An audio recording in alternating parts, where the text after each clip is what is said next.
Hello everybody, I'm Daniel from Play the Game, and in this video we are taking a look at Pathfinder Revolution coming to Kickstarter soon. This is a reworking of the classic bidding game Revolution from Steve Jackson Games, who helped sponsor this video. Now in this game, players are going to be competing for control of the city of Korvosa on this map using their bidding boards, and they will be bidding with force, blackmail, and gold tokens.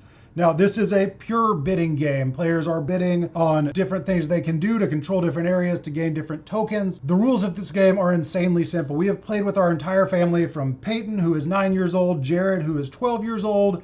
I would say it took them about 3 rounds to actually fully understand what they were doing. The rounds go really quick. They're not in-depth rounds where you're doing a lot. So it's very easy to pick up the rules of the game quickly and understand what you're doing. But the strategy of the game gets there's a lot of depth of strategy to it as you start to try to figure out what other people are going to bid on, how you can outbid, how you can kind of compete with other players for control of the city. Now, this game plays from 3 to 6 players. What you're looking at right here is the 3 to 4 player board. The other side has more areas and there's a little more complexity to it, and that is for 5 to 6 players. Same with your bidding sheet. The other side has more things that you can bid on that match up with the spaces on the board. Now, the core mechanic of this game, as I said, is bidding. So in each round, players will take their little shield, they will put it in front of their bidding board, and they will secretly bid on these different areas in order to gain tokens or control other areas of the board. Now, you are going to be bidding with 3 different kinds of tokens. You have force tokens, which are these red tokens here. You have blackmail tokens, and you have gold tokens. 1 force beats any number of blackmail or gold tokens. 1 blackmail token beats any number of gold tokens, and gold tokens, it's just numerical. 2 beats 1 gold token. But if you have 1 force and 1 gold token on a spot, that will beat a single force on another player's board. So players are going to be bidding on their boards, and each area of the board says what it does. So this area right here, you can get 8 support, and support is just the points that are tracked around the outside of the board. At the end of the game, whoever has the most support wins the game, but you will gain support through the areas that you bid on, and then when the game is over, through control of these different areas of the city. So, for instance, the crime lord area gets 8 support or 2 blackmail tokens. The headmaster gets 1 support, 1 force token, and you influence the university, and so on. Now, at the bottom here, you have like the Cats Do Lofties, where you can replace an opponent's cube with one of your own. The red mantis, where you can swap any cube in a key area with a cube from another key area, so you can swap from cities on the board. And the magistrate, where you may move one of your cubes that's already on the board to another space on the board. So again, the core mechanics of the game are really simple to pick up. You bid on your board with tokens, and the spaces are color coded. So on the headmaster, you can bid with blackmail or gold. On the innkeeper, you can bid with force or gold. And on the fisherman, you can bid with any of those 3. If you bid with the wrong color, you get rid of the token that you bid with that's that color, and you leave all the others there. So if I accidentally bid a force and 2 gold on the headmaster, I would remove the force and then I would just have a bid of 2 gold on that. Each round is pretty straightforward. At the beginning of the round, you are going to build up to 5 tokens if you do not have 5 tokens, and you're going to do that with gold. So if you only have, say, 2 force tokens that you earned in the prior round, then you will get 3 gold to start with. So you're always going to have 5 tokens on each round to bid with, at least 5 gold, hopefully more, depending on what you did in the last round.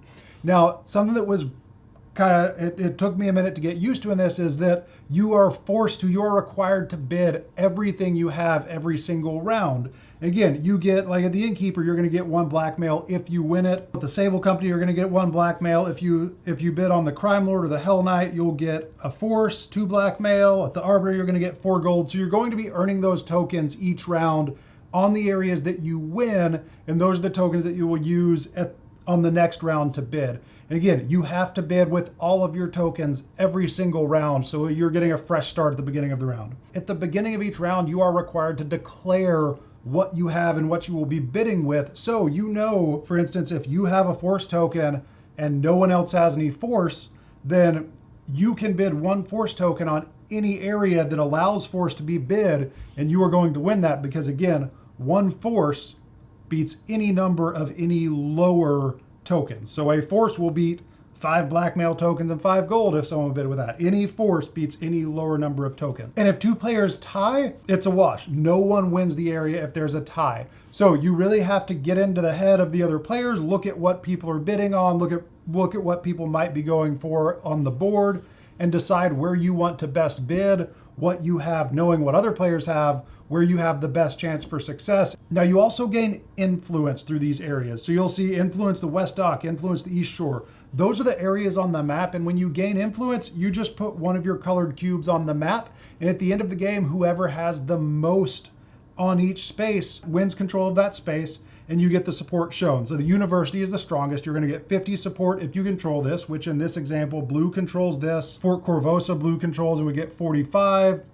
Arbiter's Hall, again, this is where it can be pretty rough. If you tie, no one gets it. So Arbiter's Hall is 25 support right here. Orange and red are tied for that, so no one is going to get any points for Arbiter's Hall. If green won this and placed a token there on West Dock, green would win that. But again, there's a lot of strategy in the game, not only where you're controlling, but also where you're relinquishing control to other people or shifting control even in areas that you're not trying to win. So you might bid on the red mantis that lets you swap any cube from one area with a cube in another area and swap 2 areas at the end of the game that you don't have any stake in, but that then evens that and you take those points away from the other players. It's really basic gameplay, but we had a lot of fun playing it and really understanding that strategy and trying to play those mind games, figure out what other people were going to do, and take maybe some of those less logical decisions where you maybe, for instance, if the university is full and you bid on the university, or on the headmaster spot, you can't influence the university because it's full, but you do get force. And I found that a lot of times when the university was full, people weren't bidding there, so I could get a force token that would give me a really strong token to play in the next round, and I was pretty guaranteed to get it because other players weren't bidding in that spot, because you couldn't influence this area anymore because it was full. So that is the basic gameplay. The game ends when the round ends and all of the spaces are full. And at that point, you get 5 support, which again are just the points tracked around the edge of the board. You get 5 support for each force token that you earned in the final round, 3 support for each blackmail token that you earned in the final round, and 1 support for each gold. And then you count up each area in the city and you assign those support to whoever controlled that area. And then you just count it on the map. This token is blank. It goes to 100. There are tokens that are 200 and 300. So you can really rack up a lot of points as you're playing if you control the areas correctly. So again, this is the 3 to 4 player side of the board. And this is the 5 to 6 player side of the board, which has more spaces and also a few more strategic elements to look at.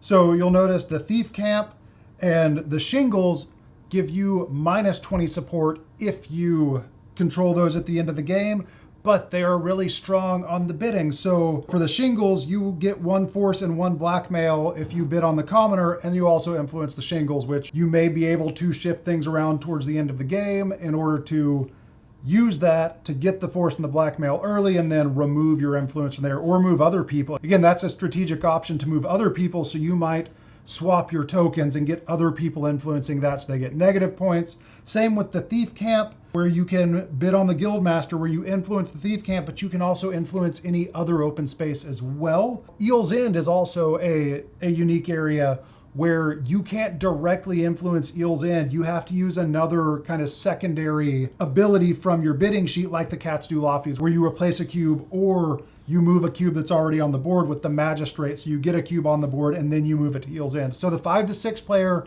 the base gameplay is the same. It just has more options and a little more strategy in order to balance the game for more players and give you more options so you're not so crowded into those few spaces. This is a very accessible bidding game with very basic rules, but a lot of strategy. We have had a lot of fun playing. Again, we played it with a 9-year-old, a 12-year-old, and 2 adults, and the kids had no problem picking it up, understanding what they were doing. And for those of you concerned that if you're not familiar with Pathfinder, you might miss something in the game, I have no connection to Pathfinder. I've never played it. I'm familiar that it exists, but that's the extent of my knowledge.